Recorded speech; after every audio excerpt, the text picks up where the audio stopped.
you know, iTunes, Amazon for rent, if you go through like an aggregate service that can help you to do that. If your film passes like a quality control check, you can do that. You can do it on a less traditional route, and put it up on Vimeo for rent or YouTube or something like this. But it's also true that it becomes a lot harder for your movie to find an audience because of the volume of what people are putting out at this point. Technology has obviously assisted in that. It's easier now to find equipment and to get an edit done and a color grade and even a sound mix.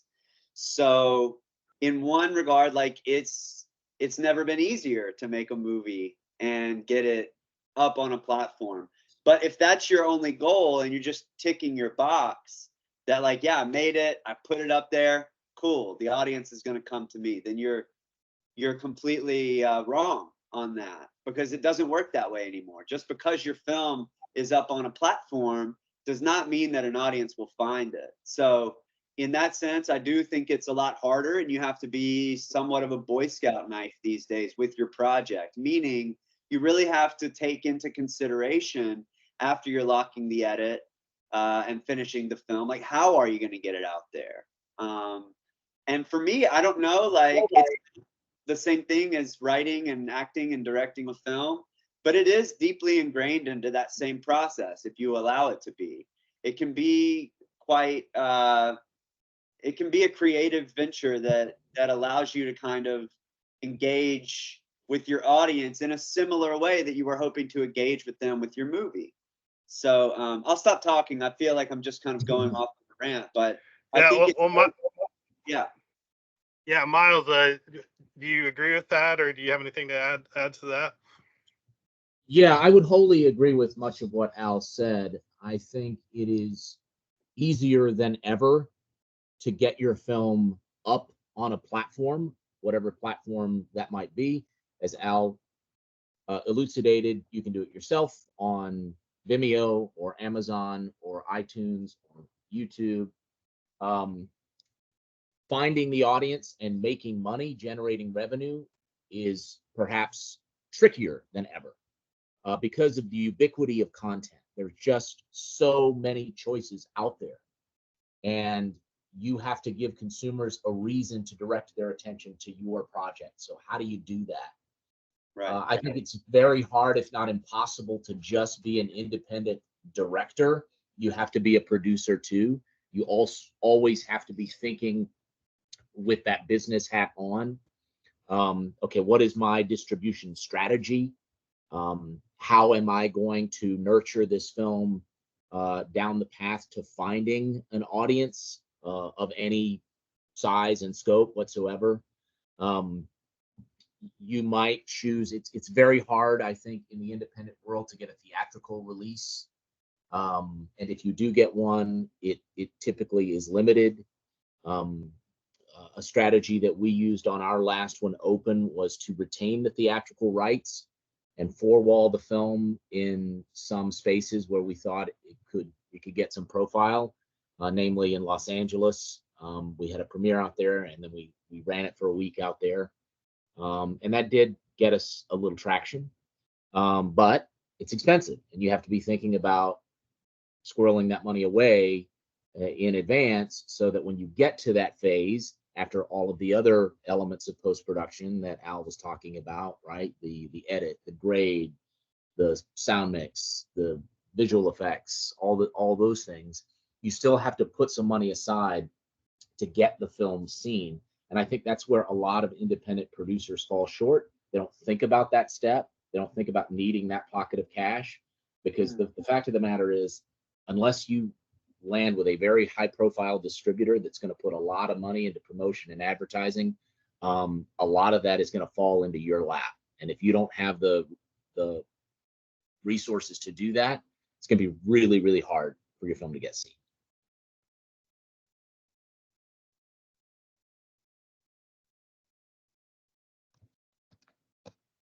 Carrie, I think you're muted. Sorry, to follow that up, let's it used to be film festivals played a big role in getting films distributed. What role has that played for you guys, and if any? I mean, what has film festivals meant to you? Just start with Al. Al, you want to Or start? whoever wants to start. Yeah, sure. I have I have a complicated relationship with film festivals in America, to be quite honest. I feel like festivals are still a great way to meet people and to develop friendships with other filmmakers, actors, people that are making movies from around the world. And that is like always the benefit of going to a festival, at whatever level, whether it's Sundance or, you know, a more local festival. At the same time, I do think that things have changed. I think that programming has changed. I don't know how or why, but it doesn't feel like when I go to a festival these days, it doesn't feel like the movies are always like at a top tier. And I don't know if that's because of the backing that those festivals need in order to keep the doors open and what their investors want to see. I don't know what it is, but I know that we're not living in 1990 with Steven Soderbergh making Sex, Lies, and Videotape, and then it just takes off.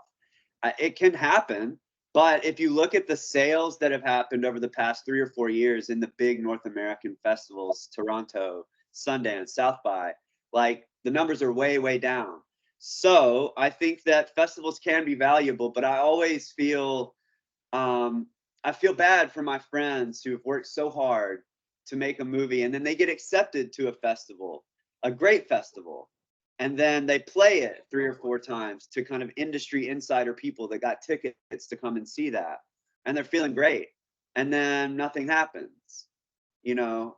So now they're a little bit back to square one. Yes, you've got that laurel that says South by Southwest or Sundance, but outside of that, like that currency doesn't mean what it used to mean, in my opinion. I was speaking with a friend who won Sundance in 2021, and then she premiered her most recent film last year at South by, and they were expecting a bidding war. She is a huge director, and got a TV deal after she won Sundance, and that film got bought by Hulu. And then this new film was like a bigger budget, a bigger scope. They were expecting a bidding war coming out of South by, and it just didn't happen. And it's been a year, and she's like at the top agencies, top management companies, top sales agents, and they're still just not able to find a home for this movie. So she's going back to the drawing board, and she's going to kind of tour the movie the way that we did with Dogleg. They're working with so much more money and so much more power than we are. But even at that level, someone that's won Sundance like a couple of years ago, we're not talking 20 years ago, like even she is needing to reapproach how she's going to distribute her film and find an audience. So I think it's both a terrifying time for film festivals and a really exciting time for film festivals to kind of like say, okay, like things have changed, the industry has changed. What are we going to do to continue to promote great independent cinema and put filmmakers in a position to win, whatever that means? Yeah. Yeah. So Miles, yeah, I haven't been around as long, but Open is the one release I've been around for. I don't know if did you even show that at any festivals, or what was the strategy there? We did not. Our first 3 films, we did the festival circuit. We had really, I would say, quite positive experiences, especially with the Hollow on the festival circuit, out at Dances with Films and Soho International in New York, Long Island International, also in the greater New York area. Won some awards, and I think that may have contributed in some small way to the distribution deal it got, to some of the reviews it got in higher profile publications. But I after the 3rd film, we kind of stopped doing the festival route just because of many of the reasons Al is articulating. It's very expensive to travel all over the place.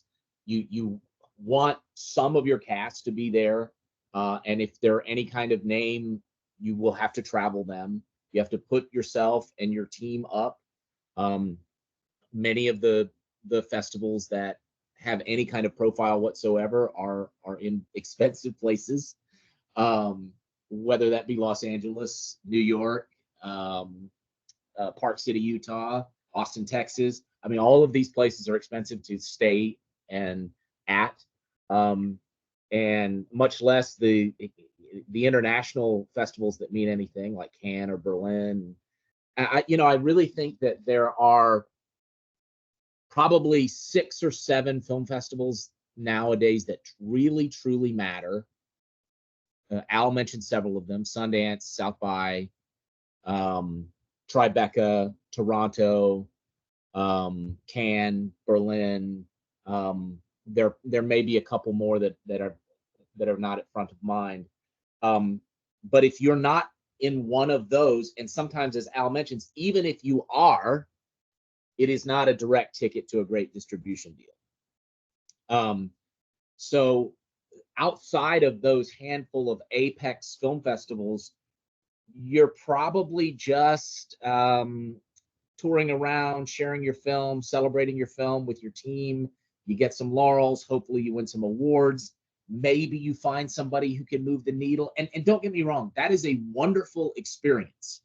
That is a really wonderful experience. And being able to share your film with like-minded creatives who are a friendly audience. They want to love your film. They want to talk about your vision. And that's an incredible feeling as an independent filmmaker. But I think we need to disabuse ourselves of the notion that festivals outside of a small handful are really going to move the needle. The other problem, of course, you run into is those festivals I named are really dominated now by studio content. You know, it's the indie offshoots of the studios like Sony Pictures Classics or Paramount Vantage or whatever. But let's make no mistake, these are still a studio product. It is rare that you have a true indie film in one of those top tier festivals. It happens, and in fact, a film that was shot in Mississippi, Adult Best Friends, that I co-produced last summer, is screening at Tribeca. But it is increasingly rare, and as Al said, it also perhaps more rare than it used to be that those festivals even really move the needle. So, what about shorts? Maybe you can give me some short answers to this question. Maybe festivals is more the place for shorts now, because it's probably even harder to get shorts distributed, right? I think an interesting thing that's happening right now with short films that I'm seeing in New York and LA, but I feel like it's starting to happen around the country where, like, yeah, if your short gets into any festival, a big festival or a small festival, like, that's a cause for celebration, and that's incredible. Also, the kind of like, what does short film distribution even look like? You know what I mean? Like, you don't see so many short films, obviously, on Netflix or Hulu. You'll see more of them on Criterion or MUBI. But, a Vimeo staff pick can go a long way for a short filmmaker.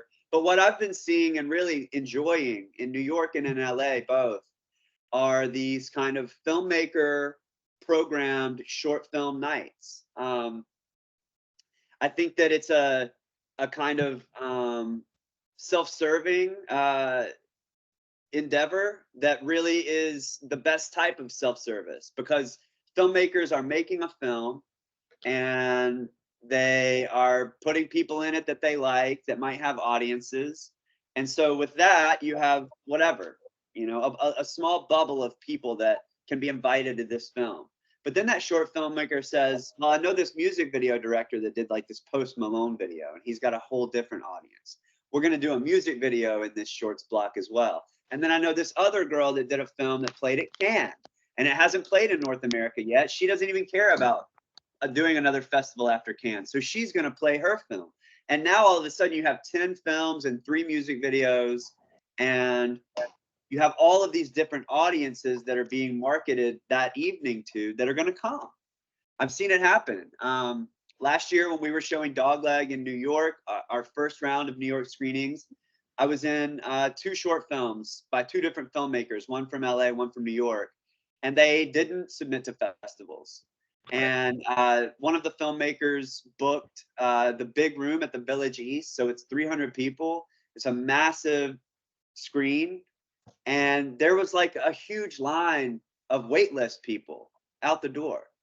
We're not like celebrities, nobody knows who the hell we are, but just from the confluence of adding and stacking all of these different films that people are excited to see, you know, something interesting is happening on that level that I don't think has anything to do with a festival mentality. And let me just say, let me back up a little. I feel like we're talking a lot of shit about festivals.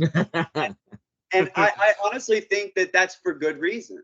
Festivals have done it to themselves in lots of ways. Like, they're not relevant because the industry has changed. That's not their fault. But they also haven't kept, at least in America, they haven't kept that edge that they used to have for whatever reason. At the same time, festivals can still be an incredible place to launch your film and to find a distributor. But more importantly, I think we should just reimagine the impact of what a festival realistically can be, which is you're going to meet a lot of really like-minded and great people there. Yeah. You're going to also meet people you don't want to work with, and now you know. For that to be the one-stop shop for how you're going to find your audience, like, those days are dead. And I like that filmmakers are starting to become almost like programmers as well. It's like what Miles mentioned earlier. Like, gone are the days that you can survive just as an independent director. Like, I don't think that exists in our world now. So it's interesting to see filmmakers picking up the slack for, you know, big festival programmers, again, that are maybe like being pulled, being pulled by American Express and not an artistic kind of thing. It's nice to see filmmakers stepping into that gap. Yeah. Do you have anything to add about shorts, Miles? Well, I don't think anybody makes a short film in the interest of making money. They make the short film to raise their profile, or because they have a passion project, or because they want to get together with their creative friends and do something cool. And I would once again wholly agree with Al. It's too bad we don't disagree on things and could have some witty banter here. But take it, rent out a theater, have a showcase, find friends of yours who have short films, make a night of it. Sure, you can put it up on your YouTube channel or Vimeo, or I mean, there are ways to get it seen. But at the end of the day, what I love about short films and short filmmaking is that filmmakers are truly making short films for the love of the discipline. They're doing it because they want to be making something. And sometimes you find real gems in that short film world, because nobody is making a short film to make money. Everybody is making a short. They're probably making it knowing they're going to lose money, but making it anyway because they love this thing called filmmaking. And they're probably making it with real close creative collaborators. And I teach screenwriting, one at Loyola, where I'm the chair of the film program, and I will often show short films as part of my screenwriting 1 class.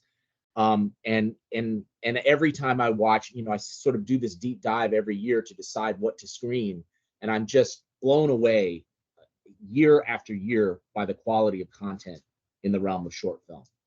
So it's not that that I would never discourage. I'm making a short film this summer for exactly the reasons I'm articulating. And I would encourage, it is the place to do something you love, do something you're passionate about, try something weird and out there and crazy.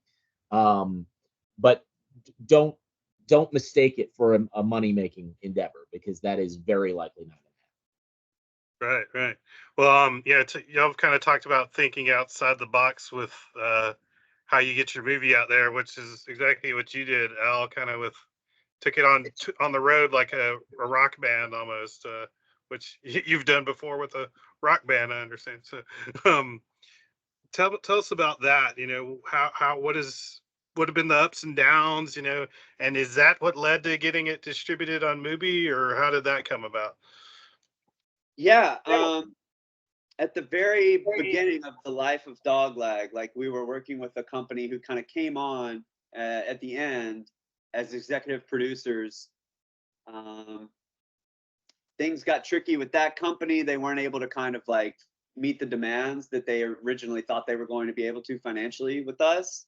So they came on as like non-collecting EPs, which means they have a big following and they're not giving us any money, so they don't own the movie, but we are kind of in bed together because they're saying that this is their first feature film and we're saying that it's their first feature film too, and we're going to use their logo to kind of open the door for a bigger audience for the movie. That's how that shook out.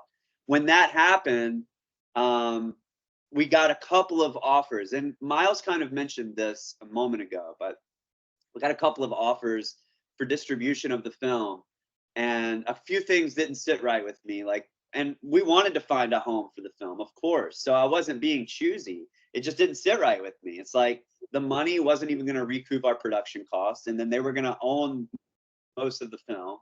That didn't sit right with me because that's my money on the screen. I paid for it with like 2 other people. So I want to collect. I want to be the benefactor of anything that can happen for the movie. Whatever it means. Like if we ever make money, I want to make some of that money. If we're designing posters, I want to be a part of that. And so from the jump, like the money wasn't good. And then they told us, like, you know, a movie like DOGLEG, the best you're gonna be able to do is like sign with a company like us, and we'll play it in like 10 different North American cities for like 7 days. So it might play at like 2 p.m. on a Wednesday in Chicago.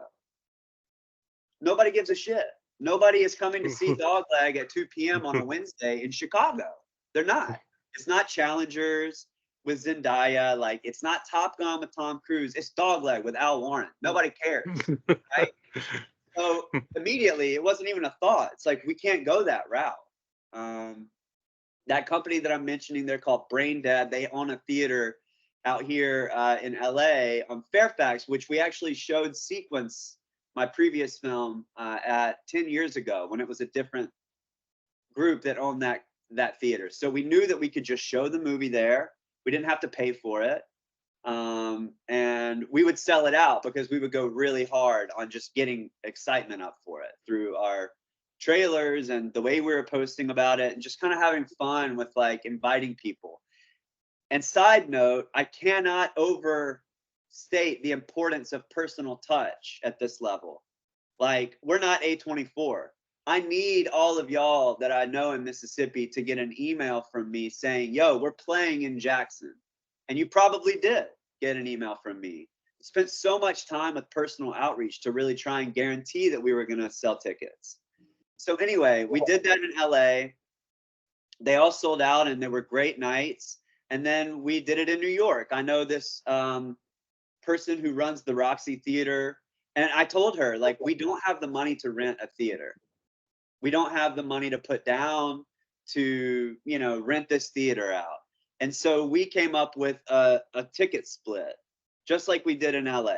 Like, we'll get X amount, you'll get X amount, and let's just pinky promise we're going to sell this out. You know, we're going to get as many people there come hell or high water. And we did.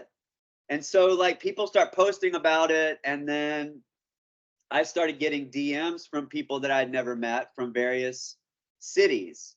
And they would say, like, when's the movie coming to Toronto? And I would just kind of throw the ball back in their court. Like, when do you want it to? What theaters do you know?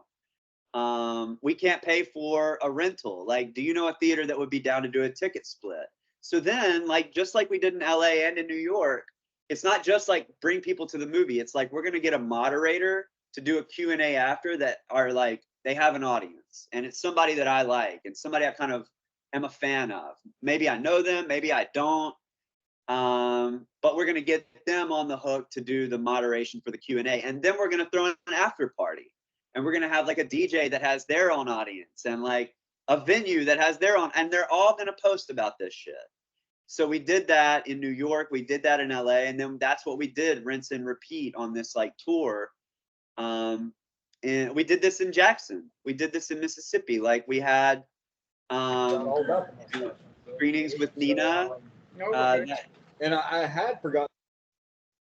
we did screenings with you guys in Jackson twice on that Saturday, and then there's like this after party that the Mississippi Film Commission's throwing, not just for us, but for the entire like summit event. And then we had Hal and Mal's booked with like some DJs. So I love that. It's not right for every film. I'm not saying that this is the way to do it, but this is what we did.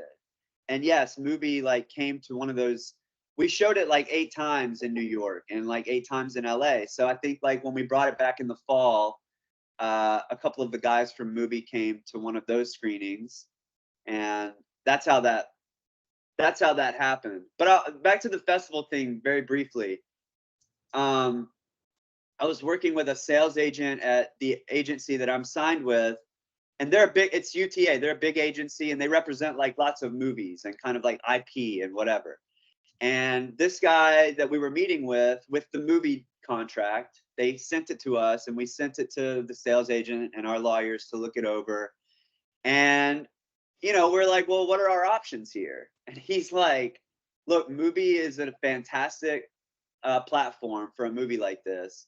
And we've represented 14 movies that have premiered at Cannes, TIFF, Sundance over the past calendar year. None of them have sold, and MUBI has passed on all of them. So you need to take this, And so that was a big sign that like, yeah, we need to take this. We need to like use whatever small doors are opening, even if it's not going to recoup all of our money for production. And we need to start here. We need to start small where we can. So that's the way that happened. Okay, great. Well, Miles, you've used several different platforms for your films. Can you kind of run through which ones you see the most success with? Are there any that you just don't like the way they work, or or does it vary from project to project? I would say that we have had most success on Tubi since it became a player in the industry. I remember the very first quarter, The Hollow was on Tubi. Our sales agent reached out and said, are you sitting down? I have a very big number to share with you. And this was like a very big number in the independent world, I should say. And this was like the film had been out for 3 or 4 years, and when Tubi became a thing, and it went on Tubi, got some decent placement, and had this really great quarter. Amazon is doing ad-based VOD now, and we just had another nice quarter for that film on Amazon. So I think that the ad-based VOD sites for indies have been a real boon to the work we do. And maybe that's if somebody doesn't know a film or a filmmaker, or it doesn't have the marketing behind it, they're like, well, I can watch this for free with ads, so there's no risk, right? I'm not paying anything. If I hate the first 10 minutes, I'll just turn it off. So I have found those sites to be particularly fruitful. And in terms of others, it just kind of, so it depends on the film and the genre. There are sites where horror films do better. There are sites where more traditional kind of dramas do better. There are sites where having any kind of name, even like B-list level talent, 2 or 3 of those kinds of names that you can put on the poster, really elevates the profile of the film. And of course, some of this, if you have a distributor, of course, that distributor is largely going to be making the decisions as to where to place it and when. Hopefully in consultation with you, because one of the things I would definitely advise when you're looking for distributors, you want a distributor that will allow you to be involved. Much like Al, I want to have a say as to what the poster looks like, and the splash page of the Blu-ray, and the marketing campaign, and all those types of things. So hopefully you find a collaborative distributor, and they are not all collaborative. Some of them will just take your movie, and you'll hear from them after the first quarter, maybe. So it's, it's about finding that distributor that you feel is a fit, and developing with them a distribution strategy. Although many of the distributors, based on, if they want your film, they probably have a vision for it, and they probably know sort of what platforms they're going to target and how and the when. And if that's not your vision for the film, you probably are talking to the wrong distributor. Right. Well, like, as you were saying, feature films, Miles. What, Al? You've made 7 feature films. Directed 7, yeah, and I produced 4 others. Yeah. Gosh, dang, dog. Congratulations. So yeah, I know. It's an infection, really. It's a disease. Right. Well, kind of like Miles was saying, projects with streaming projects should have more legs now. Like, something that came out 3 years ago can find its audience if enough people like start sharing it on social media or something. That's cool. So Al, after MUBI, I guess it's exclusive to that now, but do you have any plans for after that? Where else is it going to live, or what do you want to do with it, or is it on to the next project? It's we signed a deal with MUBI that's exclusive for SVOD only, which is subscription-based VOD, meaning we can't be on any other platform that you have to have a subscription for 3 years. But we can have it on VOD, just traditional like rent. So it'll be up on iTunes and Amazon soon. And then we're developing a Blu-ray with a couple of really cool companies. One company is called Memory here in LA, and they're a production company that do a lot of like great docs and great narrative features as well. And then the company that they're partnered with is called OCN. So anyway, we're just developing like the booklet and the extra features for the Blu-ray right now. One of our producers is based in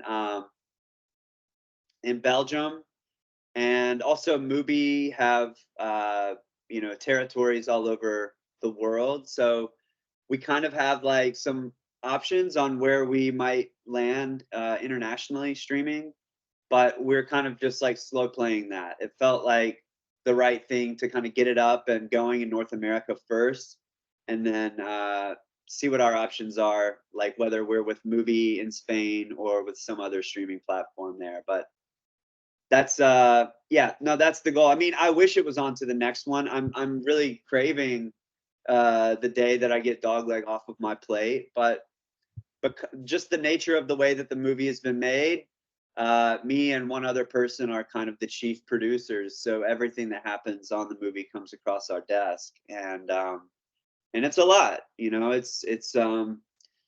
it takes a lot of work to do this, but yeah, I'm excited about the life of DOGLEG, and I really love what Miles just said. Like, the Hollow came out, and then 3 years later, like, it's kind of having a resurgence. I love that, and I hope that we can do the same thing with DOGLEG by spreading the seed of the movie through Blu-ray and it being in like a video store here in LA. Somebody just stumbles upon and sees it, or like someone that isn't like a MUBI subscriber and not like that kind of movie watcher, like just randomly seeing it on iTunes and going like, this looks stupid, I'll watch this. I hope that we can spread it out to not be like pigeonholing ourselves with just one audience. I want anybody who's interested in our movie, if they know who I am, or if they just like the poster, if they know who somebody else is, I want them to be able to find a way to access the movie easily. So that's where we are right now with it. Okay, well, it's cool you bring up it's getting a Blu-ray, because that was my next question for Miles, that most of his films have seen some sort of physical release, a DVD or Blu-ray, and Open is on Kino Lorber's distributing, which like I'm a big fan of what they do. Put out some great old movies too. So tell me kind of about that. Does that mean a lot to you to be able to have it in a physical release, and does it give you any return on your investment? Very rarely. Does physical media generate any return? But I'm an analog guy. I'm a fan of physical media. I want a Blu-ray and DVD release of our stuff. You know, that's with Open. We did a vinyl release, which took a heck of a lot longer than we anticipated. I guess pressing vinyl is a whole marathon situation nowadays. But we finally got it, and you've got some copies there in the Mississippi Film Office, I think, of the soundtrack. Right. I do think I think there's a real satisfaction in being able to hold the thing in your hand and being able to own it. I mean, the streamers have convinced us that we own a film if we pay, $9.95 for it on Amazon, but do you really? I mean, right. I mean, it's like that's I don't know. Do you own it when the internet's down? Or I mean, like it's Right. Yeah. So I love, being able to pop a Blu-ray into a player and watch a film anytime. And when I screen films in my job at school, I'm not streaming them. I'm watching the Blu-ray. It's the quality is better, the sound is better. So I'm a big fan of it. It is typically one of those things that you kind of have to fight for as an indie film, because it costs money and you have to be willing to tell the distributor, hey, I'm willing to eat the additional cost of building and printing these Blu-rays or DVDs.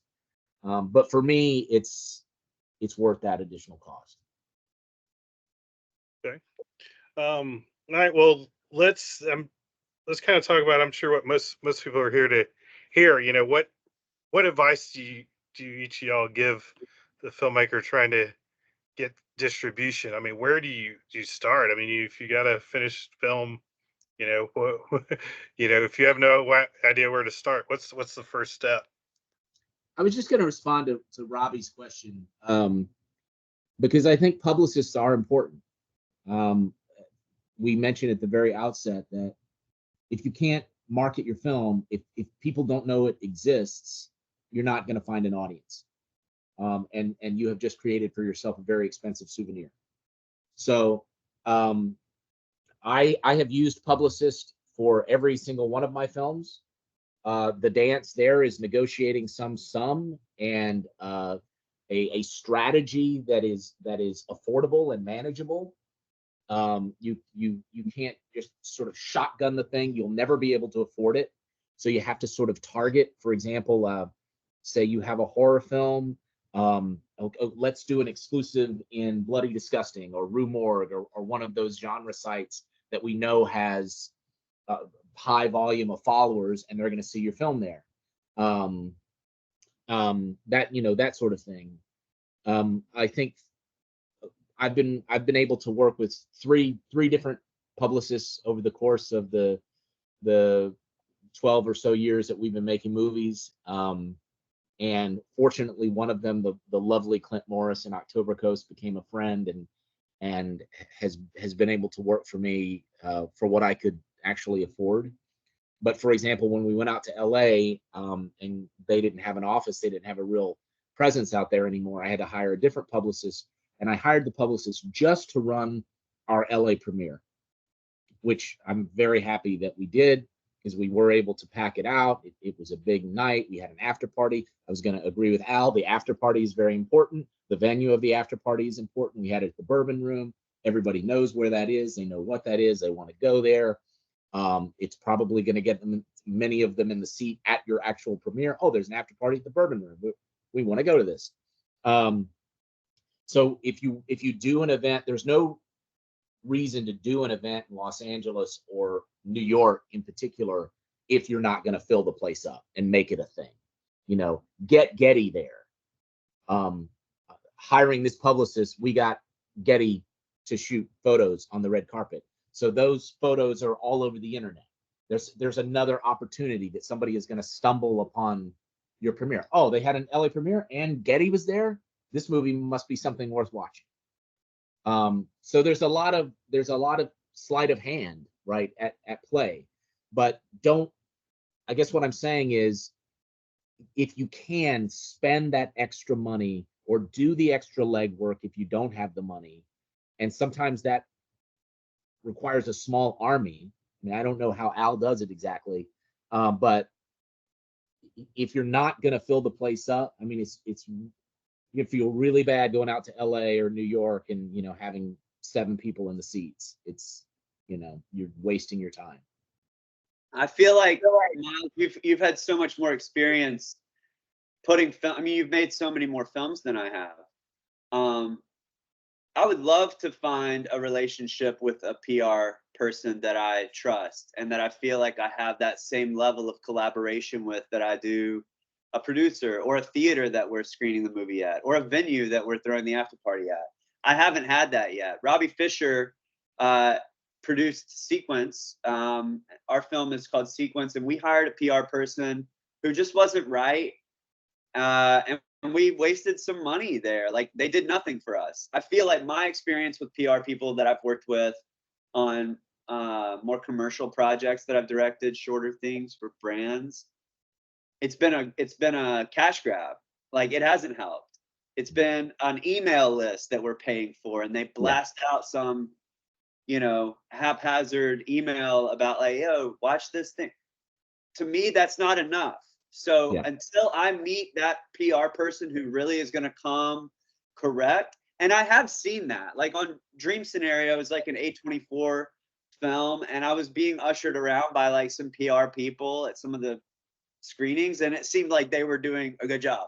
Like, it seemed like they were kind of like, you know, like we needed them, I guess. But for Dogleg, we just didn't have the money. I didn't have the resources to know who is someone that could be scrappy and do this in the way that we would like.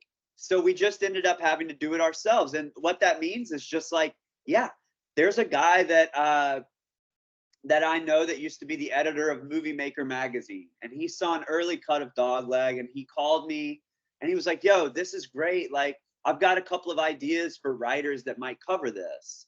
And I'm like, great. How many of them, like, would you feel comfortable reaching out to on our behalf? And he's like, well, not this person because they hate me, but I'll do this, this, and this. And then I'll give you a Google spreadsheet of all of these email addresses from whatever, just journalists that could cover the New York premiere or the LA premiere. So I'm comfortable failing. I'm comfortable looking like a dumbass. I've emailed 1,000 people and gotten maybe 20 responses. But that 20 response thing has been great for us. You know, it's a game of margins. Those small little margins have worked for us. So PR is something that on my next film, I'm curious. I'm skeptically curious about how we'll do that. But up to this point, it's been an experimentation kind of breeding ground. How can we market it? How can we get it in Deadline, blah, blah, blah, whatever. And like, who could do it? Who do we know that could help us? That kind of thought has been helpful for us.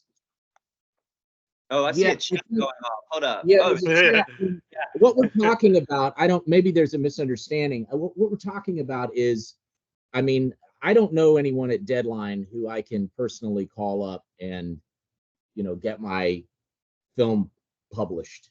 But nor do I know of a publicist worth their salt who would give me a Deadline contact, because, you know, that's what they do.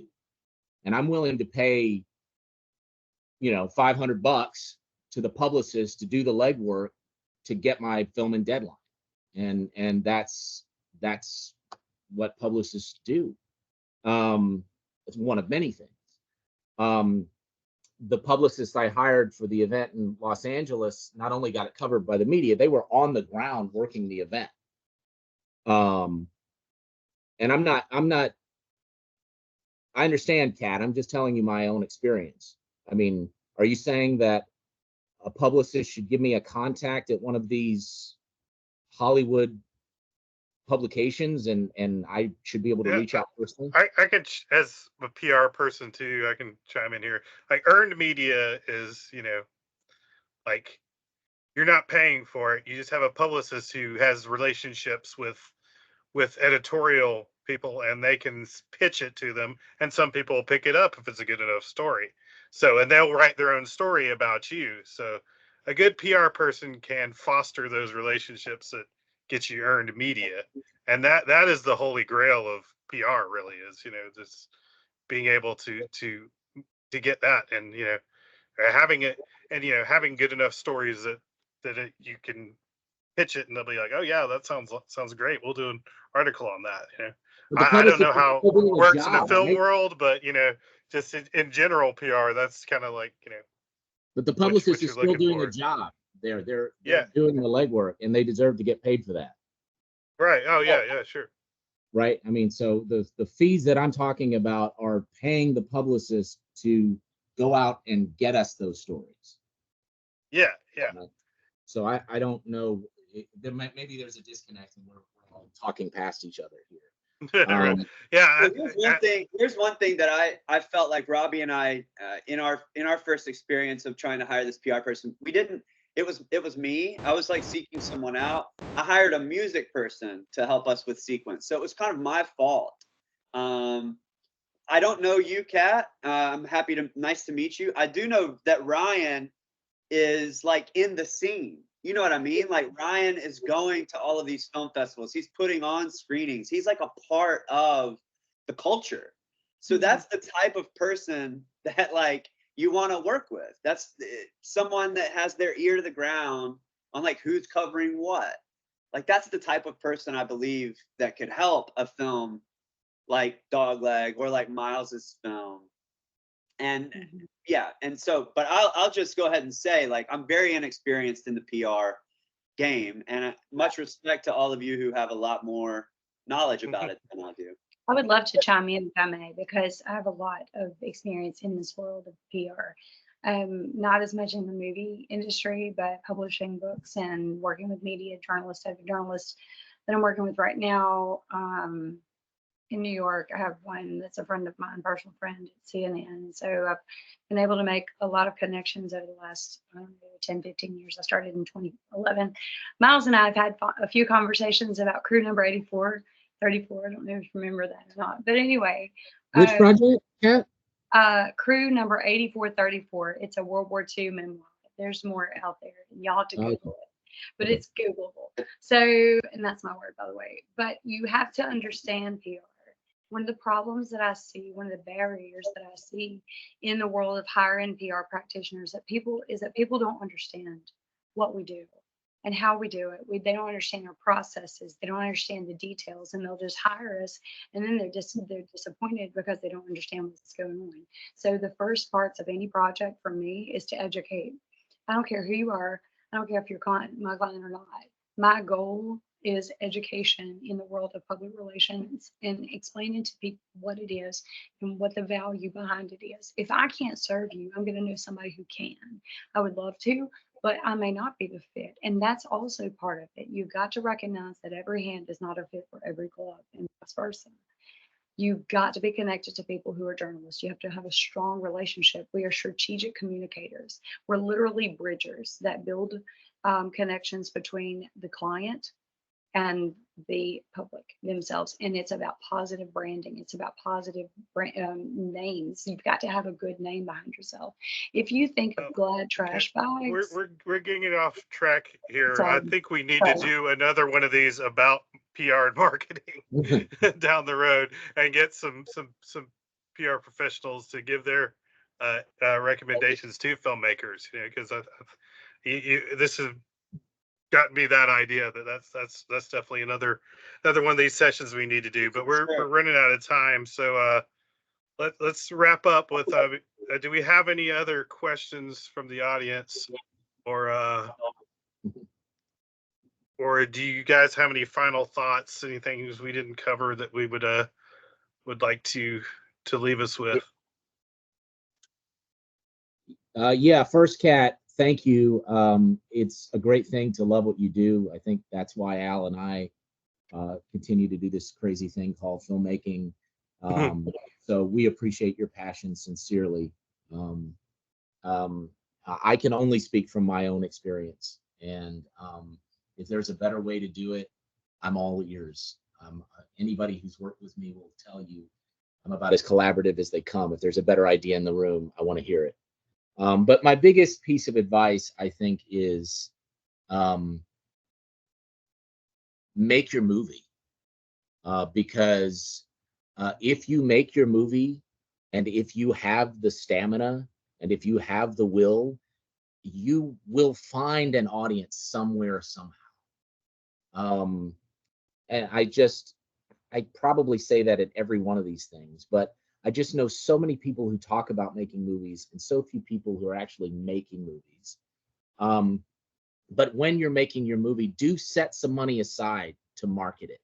Set some money aside for publicity. Set some money aside for a four-wall if you need to do that, or an event that you can get people out and have an after party, and set some money aside, for graphics that you can post on social media, and which is another element of publicity that we haven't touched upon that is really important. Is there somebody you can find to curate your social media page? Can you do it yourself to build that brand and build that audience?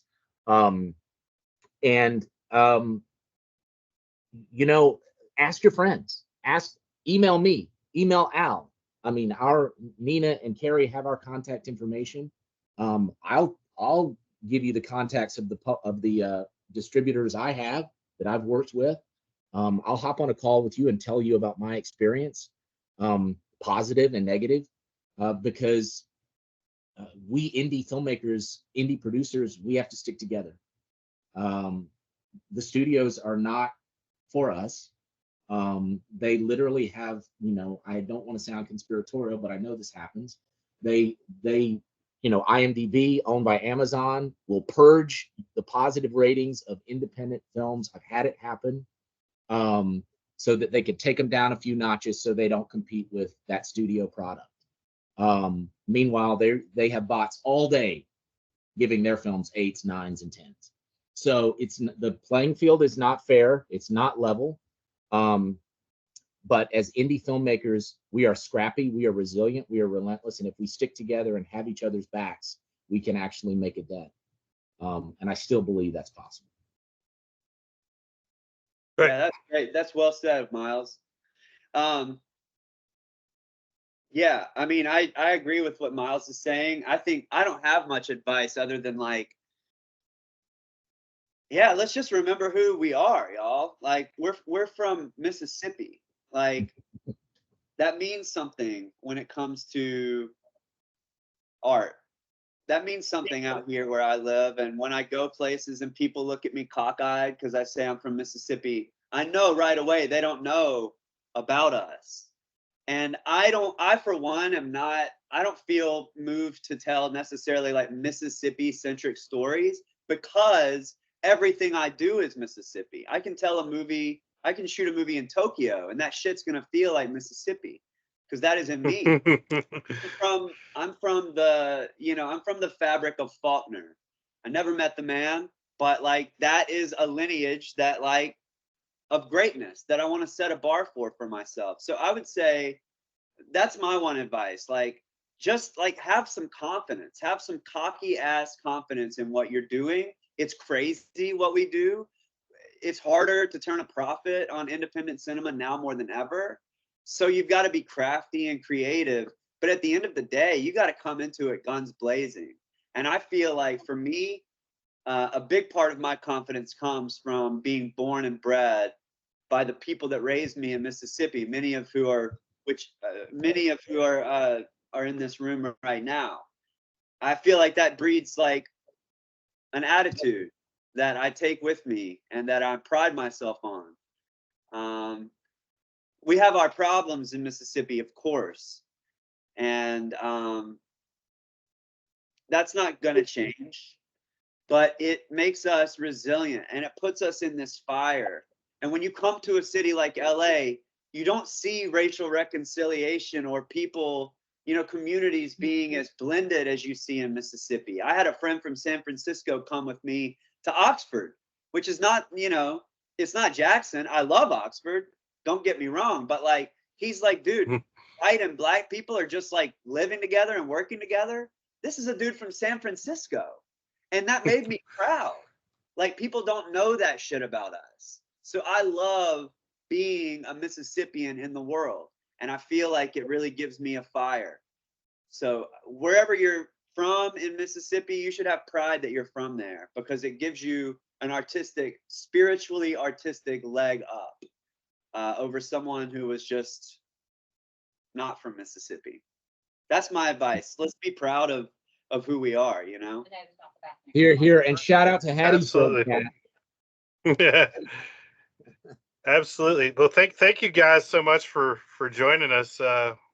Really good stuff we talked about here today, and I'm glad the conversation went away to give with in that direction to give me an idea for one of our next ones for PR Absolutely. and marketing. So I'll be on the lookout for that one. Thanks everybody who joined us. And if you can see in the chat, Tabi shared a follow-up survey. We're trying to make these things work as smoothly as possible. So if you could do that survey, it's just got some questions about the technical aspects, so we can fine tune this as we're learning to use Microsoft Teams for these events. So thanks again, everybody.